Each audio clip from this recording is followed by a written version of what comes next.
नमस्कार, मैं जोसेफ राव आप सबका अभिवादन करता हूँ। नागपुर टुडे और लॉर्ड बुद्धा चैनल में आपका स्वागत है। आज की प्रमुख सुर्खियों में हम बात करेंगे आने वाले दिनों में होने वाले राष्ट्रपति चुनाव की, जिसकी प्रक्रिया 18 जुलाई से शुरू होने वाली है और अभी सभी राजनीतिक दलों ने अपनी तैयारियां शुरू कर दी हैं इस प्रोसेस में भाग लेने के लिए।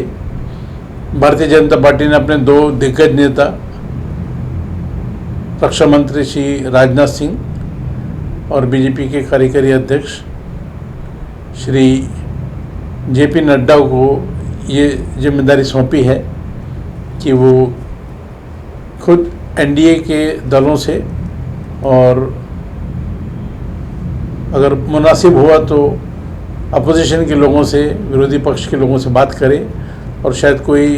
कंसेंसस से कोई उम्मीदवार अगर आता है, नाम सामने आता है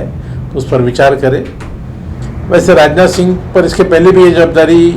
पिछले चुनाव में दी गई थी और उनका प्रदीर्घ जो राजनीतिक इनिंग रही है, पॉलिटिकल इनिंग रही है, जिसमें उत्तर प्रदेश के मुख्यमंत्री रहे और आज देश के रक्षा मंत्री है और साथ में इस बार उनको जेपी नड्डा का साथ मिल रहा है। ये दोनों अपनी तैयारी चालू करेंगे। इस बीच पश्चिम बंगाल के मुख्यमंत्री ममता बनर्जी ने भी शुरुआत की है और उन्होंने इस सिलसिले में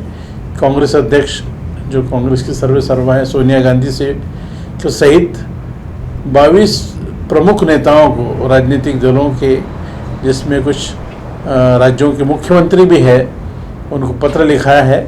और उनसे आग्रह किया है कि वो दिल्ली में 15 तारीख को, 15 जून को इकट्ठा हम लोग मिलें और बातचीत करें। उन्होंने जिन लोगों को पत्र लिखा है ममता बनर्जी ने, इसमें सभी पॉलिटिकल पार्टियां हैं और उल्लेख करना चाहूँगा उनकी प्रतिद्वंदी रही है लेफ्ट पार्टियां, जिसमें सीताराम येचुरी और केरल के मुख्यमंत्री पिनाराई विजयन ये भी रहेंगे। उन्होंने साथ में नवीन पटनायक को भी, जो उड़ीसा के मुख्यमंत्री, उनको भी बुलाया है। हालांकि नवीन पटनायक जो है उनका थोड़ा झुकाव जो है एनडीए की तरफ रहता है और हमेशा से रहा है, मगर उन्होंने अपना पत्र जो है उनको भी भेजा है और ये पहल अभी 15 तारीख को जब सब लोग इकट्ठा होंगे और कितने लोग इकट्ठा होते हैं और कैसी आगे बात चलती है देखा जाएगा। महाराष्ट्र से शिवसेना के प्रमुख, महाराष्ट्र के मुख्यमंत्री उद्धव ठाकरे को भी आमंत्रित किया गया है, मगर शायद उद्धव ठाकरे उस दौरान दौरे पर है और वो अपने प्रतिनिधि के रूप में राज्यसभा के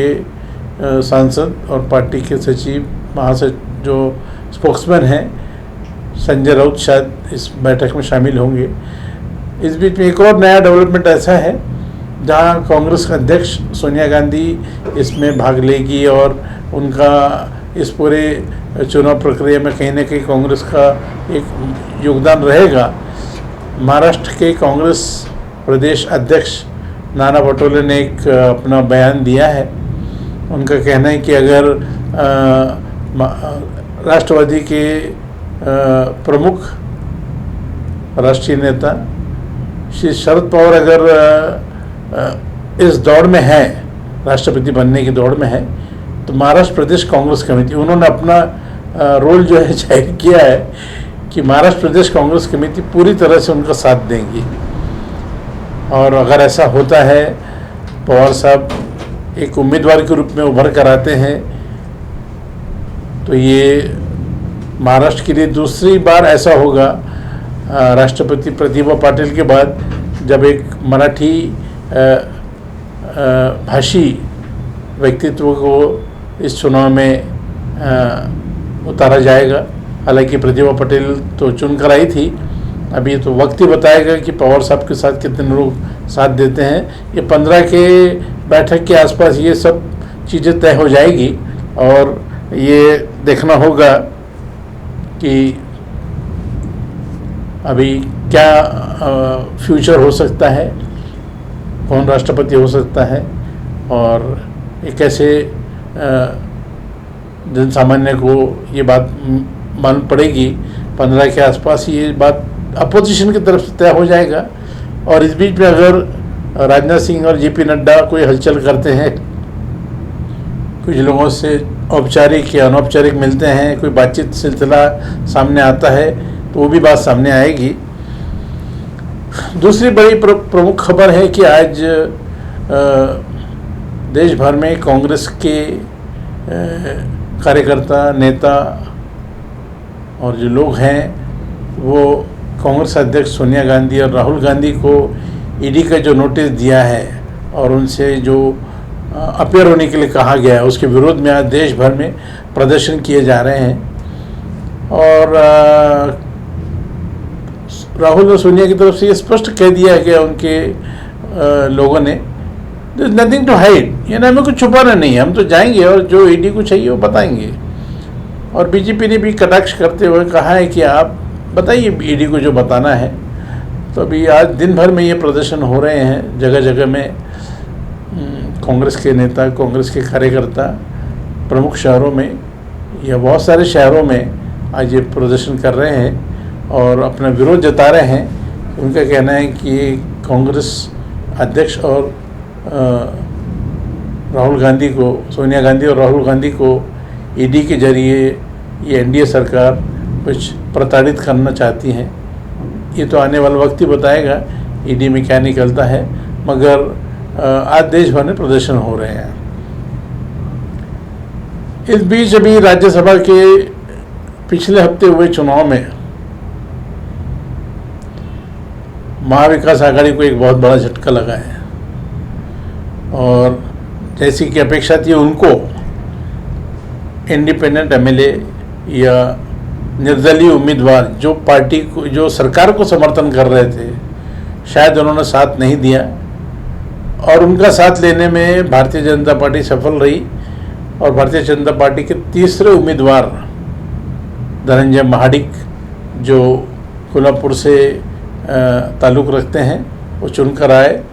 और कोल्हापुर से ताल्लुक़ रखने वाले शिवसेना के जिलाध्यक्ष संजय पवार को मात खानी पड़ी। इस बीच हुआ ऐसा है कि अभी तक महाविकास आघाड़ी के रूप से, संयुक्त रूप से ऐसा कोई बयान नहीं आया है, ऐसी कोई रिएक्शन नहीं आई है कि ये हार का क्यों ही है और इसका ठिकरा किसके ऊपर फोड़ा जा रहा है। शिवसेना के नेता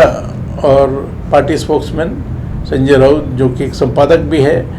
वो हमेशा मीडिया के लिए जो अवेलेबल रहते हैं, उन्होंने अपना बयान दिया है। उन्होंने कुछ लोगों के नाम, निर्दलीय लोगों के नाम लिए हैं और कहा कि इन लोगों ने वोट नहीं दिया है। अब ये तो उनसे वोट लेना और उनको अपने पाले में रखना, ये जवाबदारी तो महाविकास आघाड़ी के लोगों की है, शिवसेना की है, कांग्रेस है, राष्ट्रवादी है। कुछ लोगों का ऐसा भी कहना है जो इंडिपेंडेंट एनालिसिस करते हैं, उनका कहना है कि महाविकास आघाड़ी में शिवसेना से कुछ लोग नाराज हैं। ये निर्दलीय विधायक जो है प्रमुख रूप से मुख्यमंत्री उद्धव ठाकरे से नाराज है, क्योंकि उद्धव ठाकरे ने उनको कुछ आश्वासन दिया था कि उनकी जो समस्याएं हैं, उनकी कॉन्स्टिट्यूंसी के कुछ प्रॉब्लम्स जो है वो कोई कैबिनेट मंत्री के जरिए उनको, एक ही कैबिनेट मंत्री उनके जिम्मे ये जवाबदारी दी जाएगी कि वो ये निर्दलीय विधायकों की जो बात है, जो प्रॉब्लम्स हैं, जो समस्याएं हैं कॉन्स्टिट्यूंसी की, जनसामान्य लोगों को जो राहत दिलाने की बात है, या और भी उनकी कुछ मांगे जो होंगी, चाहे रास्ता हो, पानी हो, या जो भी है, या आरोग्य सुविधा हो, शिक्षण हो, इसमें एक ही कैबिनेट मंत्री उसकी जवाबदारी दी जाएगी। मगर शायद ऐसा नहीं हुआ है। ये तो रही निर्दलीयों की बात, मगर इस बीच कुछ मुझे ऐसा लगता है कि इसमें जो 2-3 जो छोटे पक्ष रहे हैं, उनकी भी शायद भूमिका ऐसी होंगी कि शायद उन्होंने अपना मत जो है महाविकास आघाड़ी के जो बाकी जो उम्मीदवार थे, जैसे राष्ट्रवादी के प्रफुल्ल पटेल और बाकी लोगों को दिया है, मगर जहां शिवसेना के उम्मीदवार को देने का सवाल आता है वहाँ शायद मुझे लगता है कि उन्होंने वोट नहीं दिया है। ये तो सीक्रेट होता है, बैलेट गुप्त मतदान होता है। मगर जैसे MIM के असदुद्दीन ओवैसी, उन्होंने ये जाहिर कर दिया था, उन्होंने डिक्लेयर कर दिया था कि हम महाविकास आघाड़ी के साथ हैं, और मगर शिवसेना से उनकी नाराजगी आइडियोलॉजिकल डिफरेंसेस है, ऐसा उन्होंने बताया था। अभी आइडियोलॉजिकल डिफरेंसेस की वजह से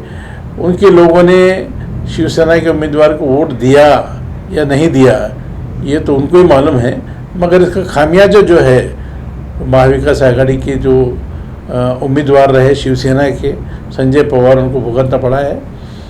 हितेन ठाकुर और जो बाकी लोग जो हैं, उन्होंने भी शायद, मुझे लगता है जहाँ तक कुछ लोगों का कहना है कि उन्होंने भी मत नहीं दिया है संजय पवार को, और संजय पवार को कम वोट मिले और उनको हार का सामना करना पड़ा। ये अभी इस सब राज्यसभा चुनाव के बाद अब सब सारा ध्यान जो है अभी 20 जून को होने वाले महाराष्ट्र विधानसभा के जो सदस्य जो चुनकर देते हैं विधान परिषद के लोगों को, वो चुनाव होना है। विधान परिषद के सदस्यों को चुनाव के लिए अभी से भारतीय जनता पार्टी और उनके लोग सक्रिय हो गए हैं। महाविकास आघाड़ी की ओर से भी ऐसा कोई फिलहाल तो कोई आजकल में कोई मीटिंग या ऐसा कोई मुझे दिख नहीं रहा। शायद फिर से वो उनको बैठ कर ही तय करना चाहिए या करना पड़ेगा कि अभी हमारी स्ट्रैटेजी क्या होगी, हमारे कितने उम्मीदवार खड़े हैं और कितने लोगों को चुनकर लाना है। क्योंकि इसमें भारतीय जनता पार्टी के पास एक नेतृत्व जो है वह है उनके पूर्व मुख्यमंत्री और अभी प्रतिपक्ष के नेता श्री देवेंद्र फडणवीस जी। देवेंद्र जी का कद जो है बढ़ता जा रहा है और उनकी स्ट्रैटेजी काम आई और महाड़ी को उन्होंने चुनकर लाया है। अभी विधान परिषद चुनाव अभी एक बार फिर से इसको हम जो कहते हैं लिटमस टेस्ट होगा। ये चुनाव तय कर सकता है कि ये आगे चल के भारतीय जनता पार्टी का वर्चस्व रहेगा या महाविकास आघाड़ी का वर्चस्व रहेगा, क्योंकि ये चुनाव भी बहुत प्रेस्टिजियस माने जाते हैं और सदस्य संख्या जो है अगर विधान परिषद में जो भारतीय जनता पार्टी जो उम्मीदवारों को खड़ा कर रही है अगर वो चुनकर आते हैं तो उनके लिए बड़ी गौरव की बात होगी। और विधान परिषद में कांग्रेस ने अपने उम्मीदवार घोषित कर दिया है और साथ ही राष्ट्रवादी पार्टी ने भी अपने उम्मीदवार घोषित कर दिए हैं और उनको एक पुराने भारतीय जनता पार्टी के पुराने मंत्री विश्वस्त जो उनके साथी रहे, कभी एक ज़माने में वो नंबर 2-3 हुआ करते थे कैबिनेट में और उससे पहले प्रतिपक्ष के नेता थे, एकनाथ खड़से, उनको राष्ट्रवादी कांग्रेस ने अपने जब साथ में लिया, अपने फोल्ड में लिया, तब से वो वेटिंग में थे और ये उम्मीद थी कि कभी न कभी उनको लोकसभा और इसमें कोई दिलचस्पी नहीं थी, क्योंकि उनकी जो लड़ाई है वो महाराष्ट्र में ही है और उनको जिस ढंग से महाराष्ट्र में मंत्री पद से त्यागपत्र देना पड़ा और उनके पीछे फिर बाद में कार्रवाइयाँ शुरू हुई, तो उनका जो सारा ध्यान है या जो सारा अपनी जो ताकत लगाना चाहते हैं वो विधानसभा के फ्लोर से अपनी आवाज़, विधान परिषद के फ्लोर से अपनी बात विधानमंडल में करना चाहते हैं और शायद इसमें वो कामयाब होने वाले हैं। उनको राष्ट्रवादी कांग्रेस ने अपने उम्मीदवारी दी है। कांग्रेस ने दलित नेता चंद्रकांत हांडोरे और भाई जगताप जो बम्बई के एक बड़े कद्दावर नेता, उन दोनों को दिया है। अभी आने वाले दिनों में मालूम पड़ेगा 20 जून के पहले क्या स्ट्रैटेजी तय होती है और कौन कौन लोग कैसे कैसे चुन कर आते हैं। फिर इस बार, अभी पिछले बार तो हमने काफ़ी इसके ऊपर चर्चा की है, हॉर्स ट्रेडिंग तो अभी आजकल मामूली बात हो गई है। अभी इस चुनाव में कितना हॉर्स और कितना ट्रेडिंग होता है मालूम नहीं, मगर अभी ये इस हफ्ते के पहले अंत के पहले वीकेंड के पहले ये तय हो जाएगा कि कौन लोग उभर कर आ रहे हैं और इनके जितने की संभावना है। फिलहाल आज के लिए इतना ही। नमस्कार।